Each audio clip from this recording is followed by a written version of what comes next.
E aí, turma, tudo certo? A conversa hoje é sobre congruências de triângulos, tá?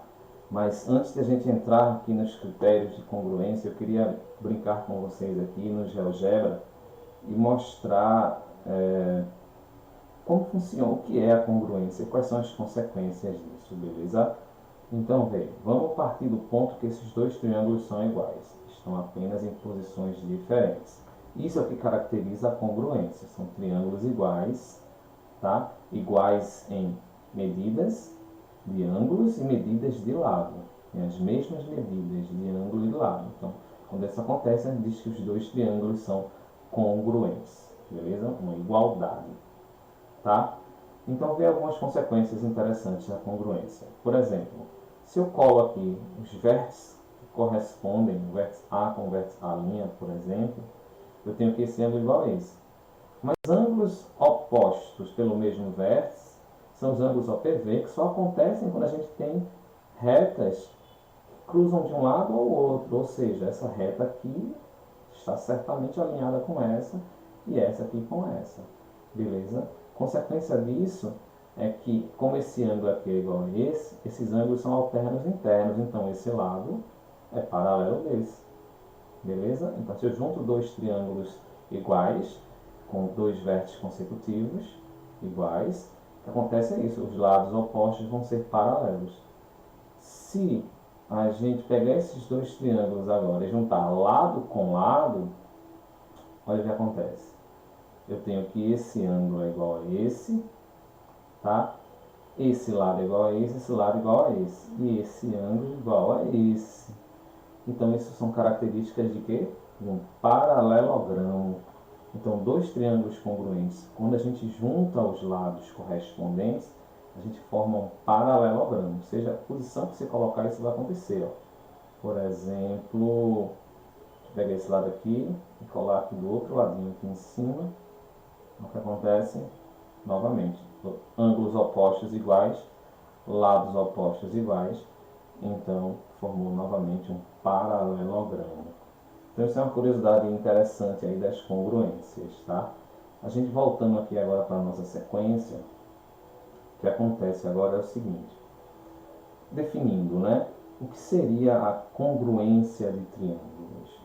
Então a congruência, como eu já disse, é a igualdade das medidas desse triângulo, tá? Medidas em relação a lados e medida em relação a ângulos. Mas aí a gente não precisa, todas as vezes que a gente quer provar uma congruência, verificar todos os três lados e todos os três ângulos. Não. Aí é que entram os critérios de congruência. A gente só precisa verificar três dessas seis possibilidades, apenas três. Agora, essas três que a gente vai usar, a gente tem que seguir algumas ordens. E as ordens é que geram os critérios, tá? Então, por exemplo, o primeiro critério. O primeiro critério, bem óbvio, bem simples, nos diz que se os três lados de um triângulo são iguais, de dois triângulos são iguais, logo eles são congruentes, que é o caso lado, lado, lado. Beleza? O próximo critério é o seguinte, ó. Se dois triângulos têm na sequência lado, ângulo e lados iguais, consequentemente eles serão congruentes. Então é o caso LAL. Então veja aí pelo desenho que eu coloquei BA como sendo três tracinhos, corresponde a QP, também três tracinhos. O ângulo A e o ângulo P são vermelhos iguais e AC corresponde a PL. Logo a gente tem lado, ângulo, lado na sequência, então esses dois triângulos já são ditos congruentes, tá? Mais um critério, o critério 3, ângulo, lado, ângulo, a mesma ideia, tá? Se eu tenho um ângulo, um lado e um ângulo, eu já posso garantir que esses dois triângulos também são congruentes. A mesma coisa para o critério 4, que seria lado, ângulo e ângulo oposto, e o critério especial, que só se aplica a triângulos retângulos. Se dois triângulos retângulos têm cateto e hipotenusa igual, logo o terceiro lado também vai ser igual por Pitágoras, inclusive, e os dois triângulos são congruentes porque ele cai, no caso, lado, lado, lado. Beleza? Então entendam o seguinte: verificar a congruência é verificar a igualdade desses triângulos em relação às suas medidas. E para isso, esses casos, esses critérios são para facilitar a nossa verificação. Eu não preciso ficar, mais uma vez, olhando todas as 6 possibilidades, que são 3 lados e 3 ângulos. Eu só olho para esses 3 critérios, para essas 3 opções: lado, lado, lado, ângulo, lado, ângulo, como está aí, lado, ângulo, ângulo oposto. Beleza? Verificou, bateu por esse critério aí, tu considera que eles são congruentes, e com isso vem as suas consequências de serem congruentes. E a primeira consequência, uma consequência trivial, é a consequência da bissetriz. Tá? Qual é a consequência da bissetriz? Vê só. Se eu traço a bissetriz de um ângulo, qualquer ponto que eu pegar sobre essa bissetriz, ela vai ser equidistante dos lados desse ângulo. Deixa eu fazer aqui uma ilustração para vocês no GeoGebra, para vocês entenderem isso bem. É o seguinte, ó, eu vou construir aqui um ângulo qualquer. Tá? O GeoGebra diz para mim aqui que esse ângulo vale 53,44.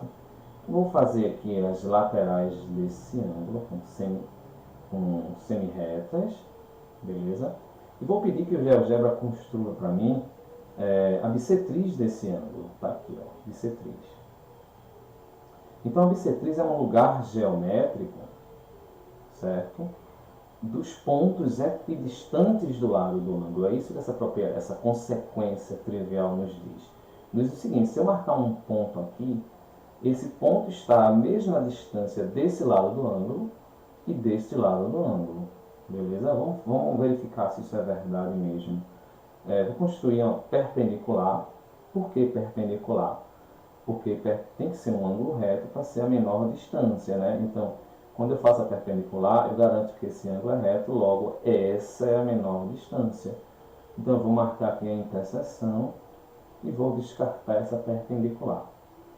Vou fazer a mesma coisa para o outro lado, a perpendicular desse lado do ângulo, passando por esse ponto. Vou marcar aqui a interseção, beleza? E vou descartar a minha perpendicular.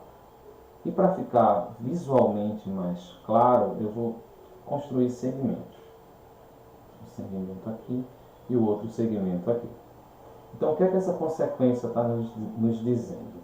Que esse comprimento aqui é o mesmo desse comprimento aqui, porque esse ponto é equidista dos dois lados. Se a gente quiser verificar isso, eu posso pedir para que o GeoGebra calcule essa distância para mim aqui agora, 4,36. 4,36. E se você estiver desconfiado ainda que isso não é verdade, eu posso andar com esse ponto aqui sobre a bissetriz. Percebam que as distâncias são sempre iguais. Tá? E de onde vem isso? Isso vem do fato que eu tenho aqui, ó, se isso é bissetriz, esse ângulo aqui e esse ângulo aqui são iguais, tá? Esse lado aqui, BD, é um lado comum para os dois triângulos, então eu tenho ângulo, lado, ângulo oposto, porque aqui eu tenho um ângulo reto, que é um perpendicular, e um ângulo reto. Então esse triângulo e esse são congruentes, logo esse ladinho aqui sempre vai ser igual a esse ladinho aqui. Beleza? Então a primeira consequênciazinha aí, simples de entender. Tá? A próxima consequência é a consequência da mediatriz. Primeiro, né, o que é uma mediatriz? A mediatriz é uma reta que é perpendicular a um segmento, passando pelo seu ponto médio. Vamos voltar lá no GeoGebra, a gente construir isso aí, vocês entenderem isso direitinho. Deixa eu rolar essa tela aqui mais para cima, que eu não preciso mais disso. Então, vou fazer um segmento qualquer aqui, que ele chamou de segmento GH. Então, o que é a mediatriz desse cara? Tem aqui mediatriz. A mediatriz é uma reta que é perpendicular a esse segmento, e essa mediatriz está passando exatamente no ponto médio. Se a gente quiser tirar a certeza disso aí, vamos calcular aqui, vamos pedir para que o GeoGebra nos dê esse comprimento. Isso, né? Ele calculou tudo.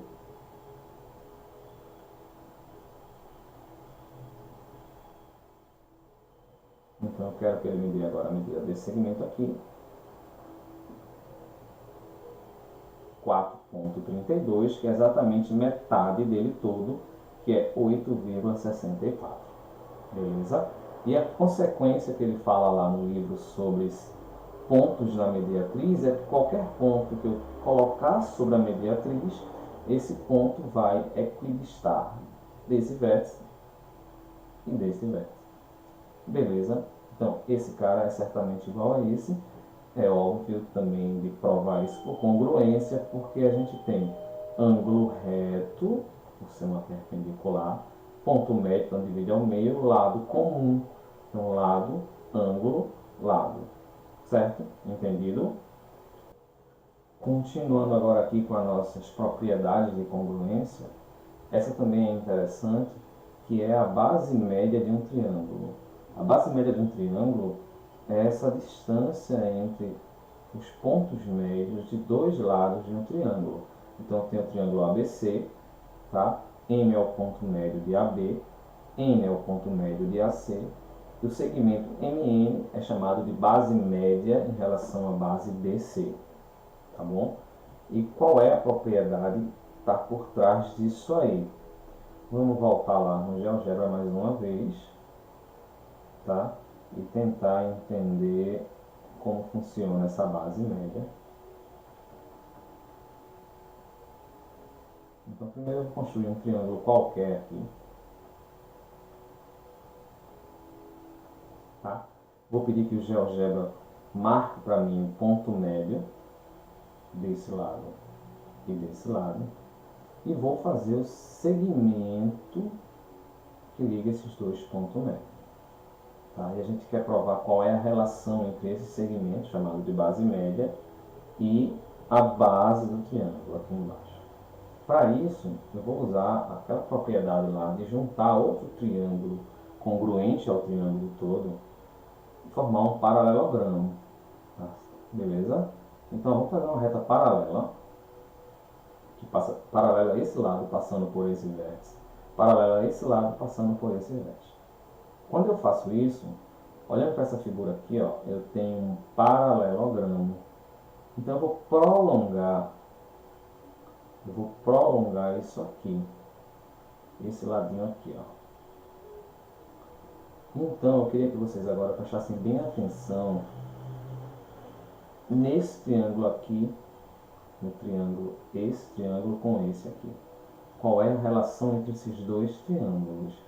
Vê só, deixa eu tentar fazer um desenho ao livre, não é fácil não, mas vamos lá. A gente nota inicialmente que esse ângulo aqui e esse ângulo aqui são opostos pelo vértice, beleza? Tranquilo? Como esse cara é ponto médio, esse ladinho aqui é igual a esse ladinho aqui. Então eu tenho esse lado igual a esse lado, esse ângulo igual a esse ângulo. Como eu construí isso de forma paralela, o que acontece é que esse ângulo aqui, ó, ele é o termo interno desse ângulo aqui, já que essa reta e essa são paralelas e isso aqui é uma transversal. Então agora eu tenho ângulo, lado, ângulo. Isso me diz que esse triângulo e esse são iguais, são congruentes. Ou seja, esse pedacinho aqui, certamente, é igual a esse pedacinho aqui. Provado por congruência. Então finalizou aí a propriedade, né, gente? Porque se eu chamar esse pedacinho aqui de x, eu vou ter x e x. Como isso é um paralelogramo, eu vou ter que 2x é igual a isso aqui todo também. Então 2x é igual à base. Logo, um x só é metade da base. É isso que a propriedade traz para a gente. A propriedade diz justamente isso. Diz que a base média do triângulo é igual a metade da sua base. Beleza? Propriedade importante, interessante lembrar isso aí, tá? E uma outra propriedade interessante é a propriedade da base média de um trapézio. O que é a base média do trapézio? Mesma ideia, tu tem um trapézio qualquer, tu traça os pontos, tu marca os pontos médios dos lados não paralelos, tá? E se tu liga esses pontos médios por um segmento, esse segmento é chamado de base média. Esse aí também é fácil o entendimento dele, a demonstração dele é bem tranquila, mas eu não vou fazer no GeoGebra não, esse eu vou desenhar para vocês, ele aqui no quadro, mais prático, e ele vai sair por consequência da base média do triângulo que a gente viu lá no GeoGebra. Então, vê só, se eu tenho um trapézio qualquer, tá? Ponto médio, fechar aqui esses dois pontos médios. Então, qual é a ideia aqui? Vou chamar aqui de base grande, base pequena, beleza? E vou ligar, fazer as diagonais desse trapézio. Uma das diagonais. Pela propriedade anterior, a base média do triângulo, esse pedacinho aqui, ó, ele é metade da base. Então, aqui é B sobre 2. Já esse pedacinho aqui é a base média desse triângulo. Então, esse pedacinho aqui é metade da base, ou seja, Bzinho sobre 2. Então, esse segmento que eu chamei de MN, ele vai ser o quê? Metade da base grande mais metade da base pequena.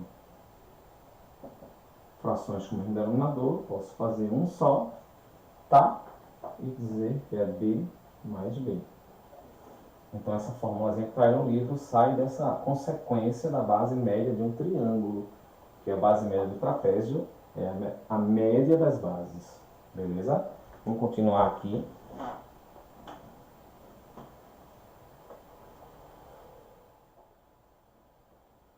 Uma próxima consequência disso, que ainda sobre base média do triângulo e agora sobre base média também do trapézio, a gente chega nas medianas de Euler. O que é a mediana de Euler? É quando a gente traça as duas diagonais, beleza? E quer só esse segmento que se formou entre essas duas diagonais. Mas a ideia é exatamente a mesma que a gente usou para provar agora a base média do trapézio. Basta tu olhar, tu faz para um lado, faz para o outro, beleza? E subtrai esses dois cantinhos que são as bases médias desses triângulos mais estreitos. Então, muito tranquilo. E vai chegar nessa propriedade aí que é a CD menos AB sobre 2. Em vez de ser mais, agora é menos. Beleza? Dá para não confundir. Então, a base média de Euler é a diferença das bases sobre 2. A base média do trapézio é a média das bases. Beleza? Certinho? Vamos lá. E uma última coisa, uma última propriedade interessante aí, é a mediana relativa à hipotenusa. Ou seja, se tem hipotenusa é porque o triângulo é retângulo, e se esse triângulo é retângulo, a propriedade nos diz o seguinte: se eu traçar a mediana relativa a essa hipotenusa, o comprimento dessa mediana vai ser exatamente metade do comprimento da hipotenusa. Eu gosto de fazer essa demonstração aí por outro caminho, diferente do que o livro fez. Deixa eu mostrar a vocês aqui também como é que seria esse outro caminho, para vocês entenderem direitinho isso aí. Deixa eu voltar aqui para o quadro. Vou fazer o seguinte, ó. Vamos pensar assim, uma circunferência qualquer. Vou desenhar um triângulo aqui dentro. Só que um dos lados desse triângulo vai estar sobre o diâmetro.